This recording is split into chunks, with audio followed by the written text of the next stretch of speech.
دنیا کا سب سے خطرناک ٹروجن ہارس وائرس وانا کرائے کے نام سے جانا جاتا ہے، جس نے 150 ممالک میں 2,30,000 کمپیوٹرز پر حملہ کیا۔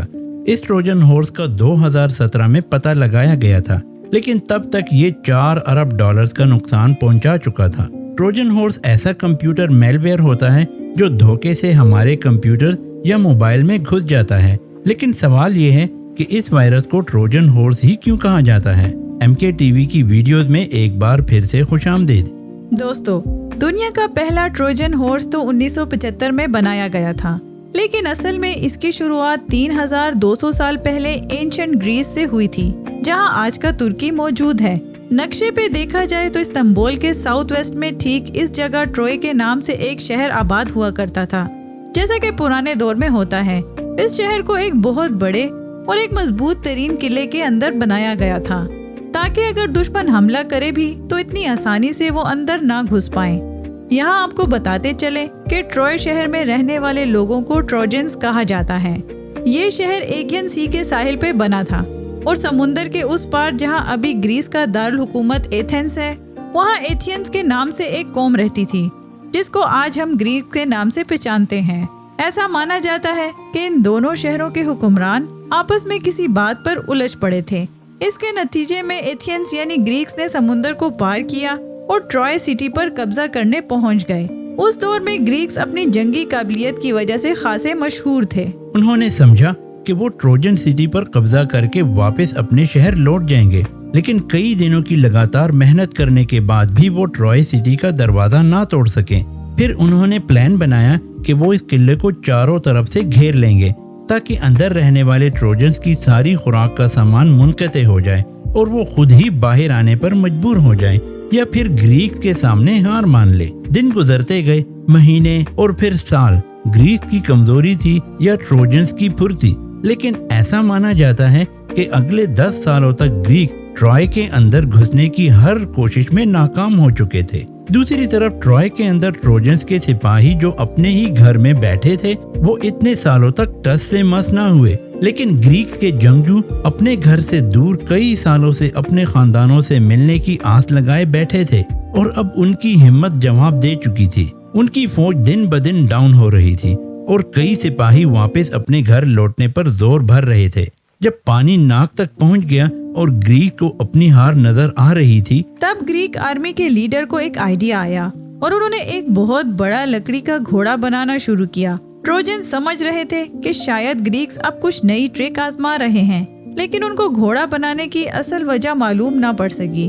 کئی مہینوں کے بعد جب گھوڑا تیار ہوا تو ایک شام کو گریکس نے اعلان کیا کہ وہ یہاں سے ہمیشہ کے لیے جا رہے ہیں۔ رات کے اندھیرے میں انہوں نے ایسا ظاہر کیا کہ وہ واپس اپنے شہر لوٹ رہے ہیں۔ اگلی صبح ٹروجنز نے 10 سالوں میں پہلی بار اپنے قلعے کے باہر گریکس کو نہیں پایا۔ وہ باہر آئے تو گریکس ان کو کہیں نظر نہیں آئے، جبکہ وہ گھوڑا تحفے کے طور پر وہیں چھوڑ گئے تھے۔ ٹروجنز کے لیے یہ خوشی کا لمحہ تھا، اور انہوں نے فوراً اس گھوڑے کو اپنے قلعے کے اندر لے کر جانا چاہا۔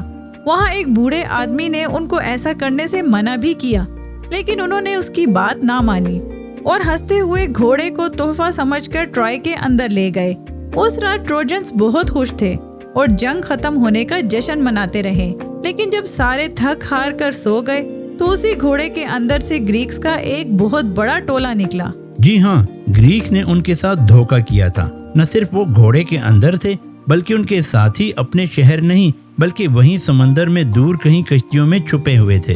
لکڑی کے گھوڑے کے اندر سے نکلنے والے گریکس نے سب سے پہلے قلعے کا دروازہ کھولا اور اپنے چھپے ہوئے ساتھیوں کو اندر آنے کا اشارہ دیا۔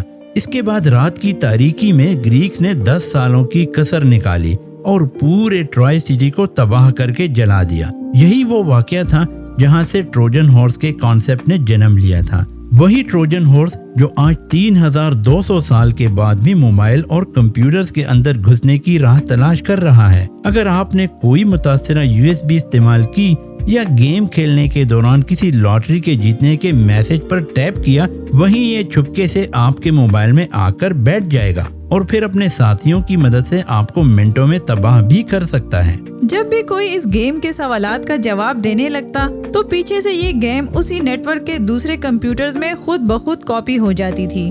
دیکھا جائے تو یہ صرف ایک مذاق تھا، جس میں ایک گیم مرضی کے بغیر کمپیوٹر میں کاپی ہو جاتی تھی۔ لیکن 19 جنوری 1986 کو ٹروجن ہارس اب مذاق نہیں رہا تھا۔ پاکستان سے تعلق رکھنے والے دو بھائیوں نے اچھی اٹینشن سے ہی صحیح لیکن دنیا کا پہلا نقصان پہنچانے والا وائرس بنا ڈالا۔ اصل میں انہوں نے ایک میڈیکل سافٹ ویئر بنایا تھا جس کی ان آتھورائزڈ کاپیز لوگ استعمال کرنے لگے۔ یہ فلاپی ڈسک کا دور ہوا کرتا تھا جس میں ان کا چھوٹا سا سافٹ ویئر آسانی سے کاپی ہو جایا کرتا تھا۔ انہوں نے اپنے سافٹ ویئر کی انلیگل کاپی سے بچنے کے لیے ایک وائرس بنایا جو ان کے سافٹ ویئر کے ساتھ ہی فلاپی ڈسک میں کاپی ہو جاتا تھا اور ساتھ ہی پورے کمپیوٹر کو بھی کرپٹ کر دیتا تھا۔ وقت گزرتا گیا اور ٹروجن ہارسز، میل ویئرز اور خطرناک اسپائی ویئرز نے انٹرنیٹ کی دنیا میں اپنے جھنڈے گاڑنا شروع کر دیے۔ 2010 میں اسرائیل سے تعلق رکھنے والے 3 دوستوں نے ایک کمپنی بنائی جس کو NSO گروپ کا نام دیا۔ انہوں نے ایک سافٹ ویئر بنایا جس میں ٹیک سپورٹ ورکرز اپنے کلائنٹس کے سسٹم کو ان کی مرضی سے ایکسس کر سکتے تھے۔ یہ سافٹ ویئر عام طور پر کسٹمرز کو سپورٹ دینے کے لیے بنایا گیا تھا، لیکن یورپین انٹیلیجنس ایجنسی نے اس پروڈکٹ میں اپنی دلچسپی اس صورت میں ظاہر کی کہ وہ کسی بھی سسٹم کو بغیر اس کی اجازت کے ایکسس کر سکیں۔ یعنی ان کا یہی سافٹ ویئر اب اسپائی ویئر میں بدل چکا تھا جس کو انہوں نے پیگاسس کا نام دے دیا۔ تب سے NSO کا ماننا ہے کہ وہ اس اسپائی ویئر کا ایکسس صرف گورنمنٹ کو جرم اور دہشت سے نمٹنے کے لیے دیتے ہیں۔ دیکھتے ہی دیکھتے یہ اسپائی ویئر اتنا کامیاب ہو گیا کہ اب اسرائیل اس کو اپنا ایک سائبر ویپن مانتا ہے اور اس کی ڈسٹریبیوشن صرف ان ملکوں میں کی جاتی ہے جنہیں اسرائیل چاہتا ہے، چاہے آئی فون ہو، اینڈرائیڈ یا پھر کوئی بھی موبائل فون۔ صرف موبائل نمبر داخل کرنے پر یہ یوزر کے فون پر حملہ کرتا ہے۔ فون میں اس کی موجودگی کا مطلب ہے کہ گیلری سے لے کر کیمرہ، میسیجز، کالز اور حتیٰ کہ لائیو لوکیشن بھی حملہ آور آسانی سے دیکھ سکتا ہے۔ پھر بے شک آپ نے لوکیشن سروس بند ہی کیوں نہ رکھی ہو۔ 2017 میں NSO گروپ میں 500 ملازمین تھے، جبکہ 2021 میں ان کے ملازمین کی تعداد 750 تک پہنچ چکی تھی۔ واٹس ایپ اور ایپل جیسی ٹیک کمپنیز اس اسپائی ویئر سے اتنا تنگ ہیں کہ 2019 میں انہوں نے NSO کے خلاف امریکن کورٹ میں کیس بھی کیا۔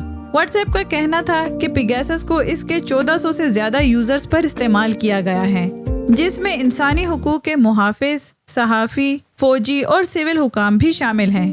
پیگاسس جس کو جرم کے خلاف استعمال کرنے کے لیے بنایا گیا تھا، اس کو پولیٹیکل اور نیشنل لیول اسپائنگ کے لیے بھی استعمال کیا جانے لگا۔ ایسا مانا جانے لگا کہ سعودی صحافی جمال خاشقجی کے قتل میں بھی پیگاسس کا ہی استعمال کیا گیا تھا، جس میں خاشقجی کی سعودی سفارت خانے میں جانے کی انفارمیشن پیگاسس کے ذریعے پہلے سے ہی ہو رکھی تھی۔ جب یہ اسکینڈل بہت بڑا ہو گیا تب جا کر NSO نے سعودی عرب کو اسپائی ویئر کا دیا گیا ایکسس بند کر دیا۔ صرف اتنا ہی نہیں بلکہ 2019 میں ہی دی گارڈینز نے رپورٹ پبلش کی کہ پیگاسس کے ذریعے پاکستانی آرمی کے ہائی رینک آفیشلز پر نظر رکھی جا رہی ہے۔ کوئی شک نہیں کہ اسرائیل اس اسپائی ویئر کو اپنی پالیسی کا ایک اہم ٹول مانتا ہے۔ اس کی جیتی جاگتی مثال حال ہی میں دیکھی گئی جب رشیا اور یوکرین جنگ میں اسرائیل نے یوکرین اور ایسٹونیا کو اپنے اسپائی ویئر کا ایکسس دینے سے انکار کر دیا، کیونکہ ان کا شک تھا کہ پیگاسس کو رشین آفیشلز کے خلاف استعمال کیا جائے گا اور اسرائیل رشیا سے اپنا تعلق خراب نہیں کرنا چاہتا تھا۔ 3200 سال پہلے صرف ایک ٹروجن ہارس نے جنم لیا تھا، لیکن آج لاکھوں کروڑوں ٹروجن ہارسز انٹرنیٹ کی دنیا میں پھیلے اپنا الگ شکار ڈھونڈ رہے ہیں۔ امید ہے MKTV کی یہ ویڈیو بھی آپ لوگ بھرپور لائک اور شیئر کریں گے۔ آج کے لیے اتنا ہی دوستو، نیکسٹ ویڈیو تک کے لیے اللہ حافظ۔